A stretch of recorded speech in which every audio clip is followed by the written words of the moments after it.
Avant de vous dire oui devant Dieu et les hommes, tu dois savoir qu'il y a certaines conditions à remplir. Et ces conditions-là peuvent sauver ta vie, sauver ton mariage et surtout sauver ta progéniture. Dans cette vidéo, nous allons te partager notre expérience de ce que nous avions eu à faire avant de nous passer les bagues au doigt. Si tu viens de nous découvrir par cette vidéo, n'hésite pas à t'abonner et d'activer la cloche de notification parce que ici, nous transformons les défis de la vie à deux en opportunités pour un amour vrai, fort et durable. Nous sommes les PEMS. Comme je viens de le dire au début, on va tout simplement vous partager notre expérience de ce que nous avons eu à faire. Donc, Monsieur PEMS. Oui, Madame PEMS. Alors, quelle est Mon cette... amour. Merci mon cœur. Quelle est cette condition qui est très importante, on va dire même incontournable pour sécuriser le mariage? Alors, avant que je ne réponde à la question, je vais simplement te faire une révélation. Est-ce que tu sais qu'avant qu'on ne se marie, toi et moi, j'ai eu une réunion avec mon père, qui est ton beau-père, qui est maintenant ton père. Mon père biologique, Mon parce père que je porte biologique. son nom. Ouais. Il m'a dit une chose. Je suis très content. Je bénis ton mariage. Mais j'ai juste peur d'une seule chose que tu ne m'avais pas dit. En fait, il voulait que je le rassure si je l'avais fait. Donc lui, il s'est dit que je ne l'avais pas fait.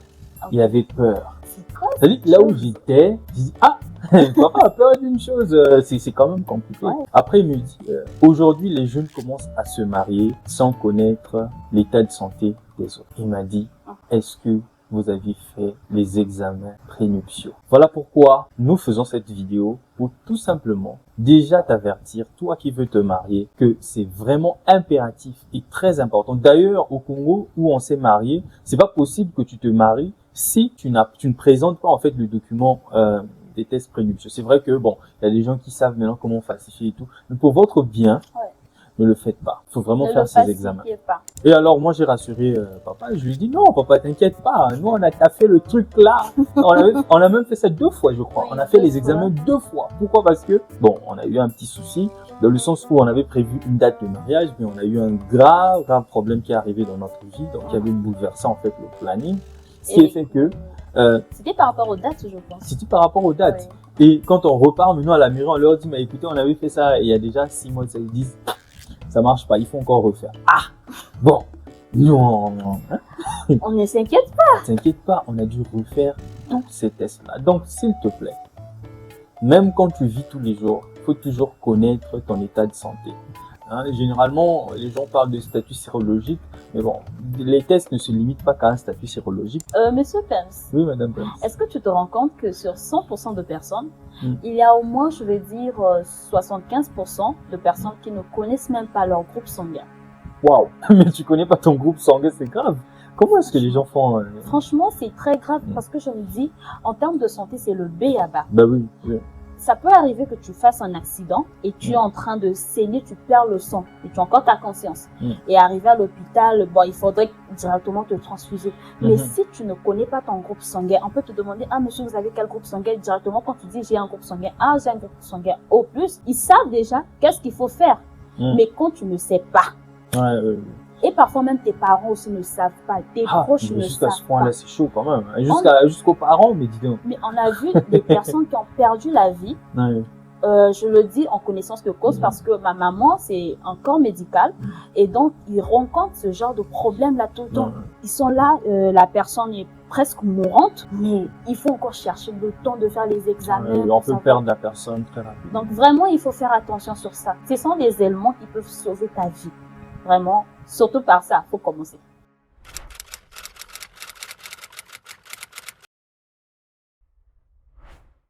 Alors, pour ça, nous avons décidé donc de te faire une liste avec Madame Pems qu'on a préparé des différents examens que nous on a passés parce qu'il y a d'autres qui ne sont pas, on va dire, sont pas vraiment prioritaires, c'est optionnel, d'accord? Donc, les examens les plus importants que nous on a passés et qu'on va vous demander parce que après, ce n'est pas les résultats des examens que vous allez montrer chez le maire, hein. On va t'expliquer. On va t'expliquer. N'aie pas peur. N'aie pas peur. Peut-être que tu auras peur qu'on puisse connaître ton état en fait. Ouais, les examens c'est plus pour vous d'abord. Le maire, lui, ne connaîtra pas ça. Alors, les premiers examens sont les examens de test sanguin. Le premier, c'est de déterminer en fait le groupe sanguin, ce que Madame Pems était en train de dire tout à l'heure. C'est très important. Et aussi connaître quelle est votre compatibilité Rhesus. Pourquoi est-ce que c'est important de connaître la compatibilité Rhesus? Parce que cela intervient plus lors des grossesses. Ça vous permet en fait de pouvoir prévenir des risques d'incompatibilité. Ça arrive que vous êtes pour vous fertile, mais le fait que vous soyez incompatible au niveau du facteur Rhesus, vous pouvez perdre tout le temps les enfants. Ça déjà, c'est un problème. Donc, il y a ce test de groupe sanguin et de compatibilité Rhesus. Ensuite, il y a l'électrophorèse de l'hémoglobine. Bon, ça, je crois que on l'a pas fait. Non, c'est la deuxième fois qu'on l'avait pas fait. La première fois, on l'avait fait. Donc, ça, ce sont les deux tests sanguins. Ensuite, il y a les tests de maladies. D'accord, les tests des maladies infectieuses ou bien des infections sexuellement transmissibles, des IST. La partie qui fait peur aux gens. La partie qui fait peur aux gens. Donc, le premier examen. Le VIH. 4 lettres. Le deuxième test, c'est l'hépatite B et l'hépatite C. Ensuite, la syphilis, puis la chlamydia et le gonorrhée. Très important de pouvoir savoir parce que les chlamydia peuvent parfois empêcher la femme, par exemple, de pouvoir concevoir. Ça peut même boucher les trompes. Oui, ça peut même boucher les trompes. Il y a également l'herpès génital, mais bon, nous, on n'avait pas fait l'herpès génital. Ensuite, il y a des tests qu'on va dire optionnels qui ne sont pas très importants, on va dire pour monsieur le maire, ok? Parce que monsieur le maire, lui, se dit, bon, si vous ne mettez pas au monde, vous pouvez adopter. Donc, il y a le test de fertilité. Nous, on l'avait pas fait. On sait qu'on est fertile. On sait qu'on est fertile quand même. Hein? Hein, on sait qu'on est fertile. Donc, les tests de fertilité, il y a le spermogramme, il y a le dosage d'hormones et l'échographie pelvienne. Mais je crois que tu avais fait des échographies pelviennes pour vérifier si elle avait des kystes, des maladies, des myomes, ce genre de choses-là. Ensuite, il y a un bilan général, si tu veux, tu peux le faire pour le test de glycémie, le bilan de l'hépatite et le bilan rénal. Les tests de glycémie, là, ça se fait à tout moment. Hein. Ça, c'est même dans les pharmacies seulement, tu vas, on te pique pas.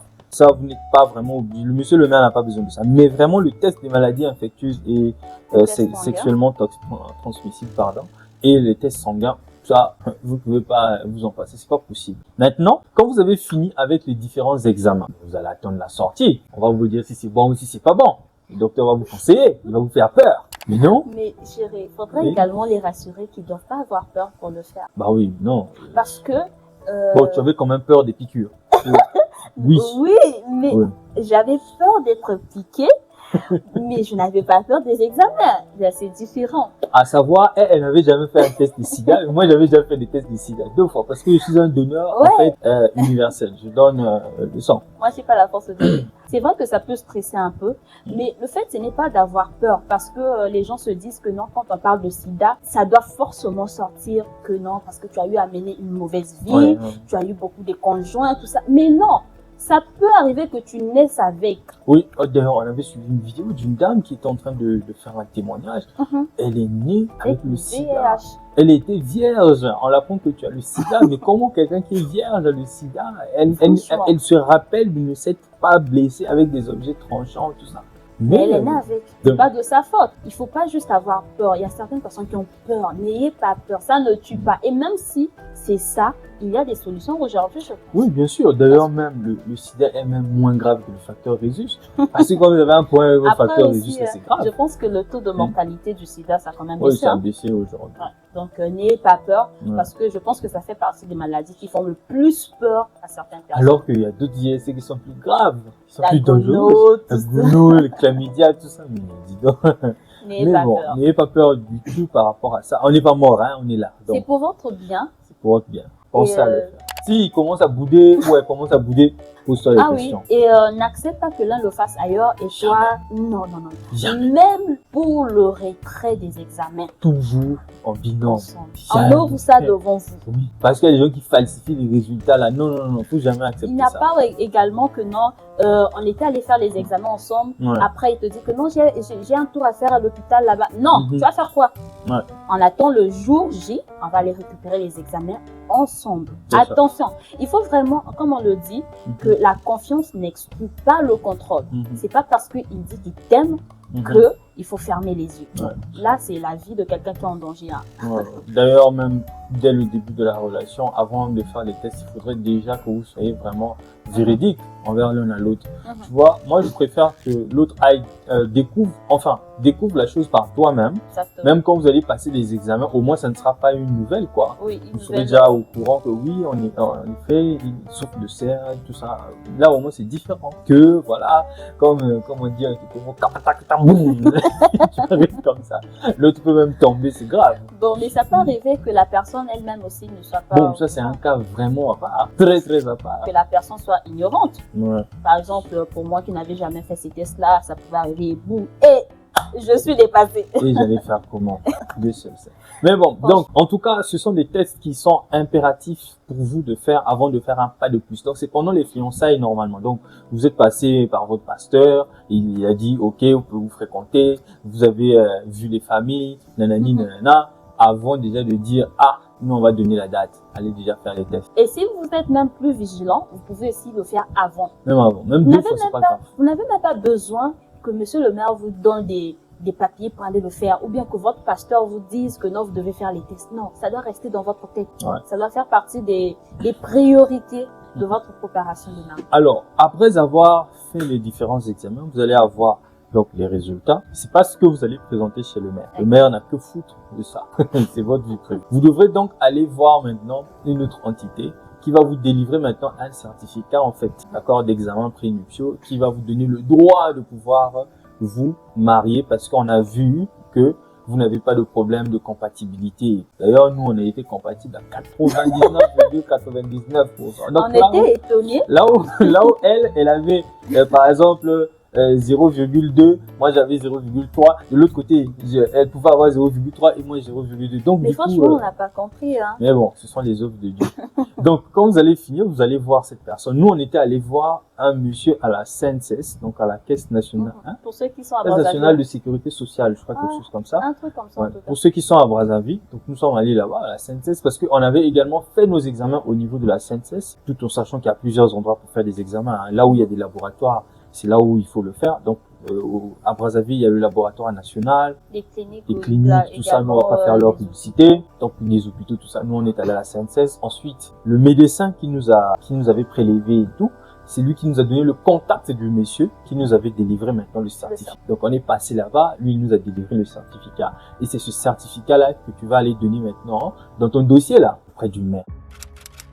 Maintenant que vous avez toutes ces informations, imaginez-vous que vous arrivez le jour-là devant le médecin, il vous fait comprendre que vous deux, vous avez des tares de drépanocytose. Ça veut dire que votre union va donner au moins à 60, sinon à 70%. Au moins un de vos enfants va être un drépanocytaire complet. Donc, va avoir la drépanocytose. Plus, qu'est-ce que vous faites? Là, la décision vous revient en tout cas. En fait, on vient tout simplement de vous mettre sur un diapason où il faut savoir que ça peut arriver que vous tombez sur des résultats qui ne vont pas forcément vous satisfaire. Exact. Maintenant, c'est à vous de prendre des décisions en toute conscience. Voilà pourquoi on dit qu'à un certain moment, le marais, c'est pas seulement l'émotion en fait. Il faut aussi le cerveau à l'intérieur. Est-ce que tu es prêt ou prête à vivre avec cette personne malgré cette maladie? Si oui, faites votre chemin ensemble. Peu importe ce que les gens vont dire, il n'y a pas de problème. Au lieu de jouer à l'hypocrisie, et donc c'est vraiment à vous que la décision, sinon le dernier mot va revenir par rapport aux résultats que vous allez obtenir. Ne sais pas que c'est pas ce qu'ils vont présenter devant le maire. Oui, le maire, lui, sera pas au courant. Vous devrez juste aller en parler à la personne qui va vous délivrer, en fait, ce certificat-là. Vous lui expliquer que nous, on est conscients. Voilà, qu'on va faire ceci. Maintenant, ça sera aussi à lui, s'il va vous compliquer. Ou s'il va vous demander, et m'a dit Sobana, comme on fait au Congo ici. Nous sommes à la fin de cette vidéo. Merci de l'avoir regardé jusqu'ici. En tout cas, si tu viens de nous découvrir par cette vidéo encore, n'hésite pas à t'abonner, de liker et de partager parce que cette vidéo, je suis sûre que plusieurs personnes ont besoin de la regarder. Et donc, si tu es nouveau ou nouvelle, il y a plusieurs autres vidéos qui sont là qui va sûrement t'aider dans ta relation, dans ta vie de couple. On se dit à très bientôt dans une prochaine vidéo. Porte-toi bien. Ciao, ciao. Ciao.